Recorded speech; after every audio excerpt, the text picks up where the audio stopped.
जैसा कि दोस्तों सीज़न 2 के एंड पर अर्तगल मंगोल सरदार नोयान को मार देता है और फिर अर्तगल का भाई गुलदारू उसके साथ आगे जाने पर रजामंद नहीं होता तो कबीला बढ़ जाता है।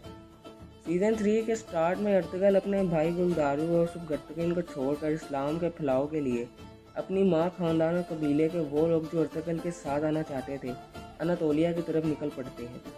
इस काफिले में नूरगुल रशान, बाबर, अर्तगल का भाई दुंदार, उसकी माँ हलीमा सुल्तान शामिल हैं और काई कबीले के वो लोग जो अर्तगल के साथ आना चाहते थे। क्योंकि ये लोग हिजरत कर रहे होते हैं तो इनको शुरू में बहुत सी मुसीबतों का सामना करना पड़ता है, जैसे कि कहत साली और किसी भी वक्त दुश्मनों के हमले का डर वगैरह। अर्तगल इस मुश्किल को कम करने के लिए बाजार जाकर खुद भी तिजारत करता है, जिससे मसले कुछ हद तक इस कबीले के लिए कम हो जाते हैं।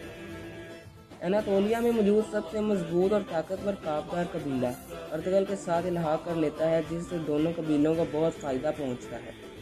काबदार कबीले के सरदार के दो बेटे होते हैं। एक बेटा अर्तगल के साथ होता है और उसको बहुत पसंद करता है, जबकि दूसरा बेटा ईसाइयों के साथ मिला होता है और अर्तगल को शदीद नापसंद करता है, क्योंकि उसे पता है कि अर्तगल इस्लाम के फैलाव के लिए निकला है। इसी सीज़न में दोस्तों हानले बाज़ार जो ईसाइयों ने अपने कब्ज़े में रखा होता है, अर्तगल अपनी जंगी हिकमत अमली से उसे फ़तह कर लेता है और इसका फ़तह करने से काई कबीला मज़ीद मजबूत हो जाता है। उनकी तिजारत के रास्ते खुल जाते हैं और वो एक मजबूत कबीला बनने के लिए पुरज़म हो जाते हैं।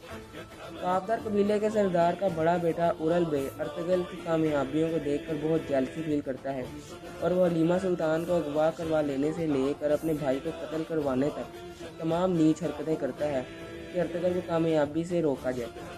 उरल को उसकी गद्दारियों पर फांसी की सज़ा सुनाई जाती है, पर वो किसी न किसी तरीके से बच जाता है। ये भी सस्पेंस है, जब आप खुद देखेंगे तो आपको ज़्यादा मज़ा आएगा। कबीले के सरदार के मरने के बाद सरदारी छोटे बेटे अलियार को दे दी जाती है। इस तरह अर्तगल और अलियार ने मिलकर ईसाई किले को फतह करना होता है, जो सब गद्दारियों का गढ़ है, और उसका गवर्नर वसीलियस होता है। वसीलियस और उरल ने मिलकर बहुत सी भारी साजिशें सरअंजाम दी होती हैं।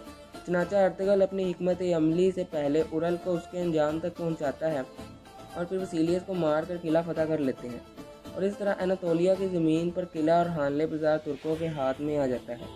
क्योंकि वसीलियस और उरल बे अपने काबदार कबीले के सरदार को शहीद करवा देता है और उरल को भी अर्तगल सर कलम करके उसके अंजाम तक पहुँचा चुका होता है, तो एंड पर सरदारी अलियार बे की बहन असलिहान खातून को दे दी जाती है और इस सीज़न के एंड पर अर्तगल मंगोलों पर हमला करने के लिए रवाना हो जाता है। दोस्तों अब सीज़न 4 में क्या होगा, अर्तगल क्या नई हिकमत अमली अपनाएगा और मज़ीद क्या कुछ पता होगा और काई कबीला किस सिंह में जाएगा, ये सब कुछ हम आपको अपनी अगली वीडियो में बताएंगे, जिसमें अर्तगल के सीज़न 4 की समरी दी जाएगी।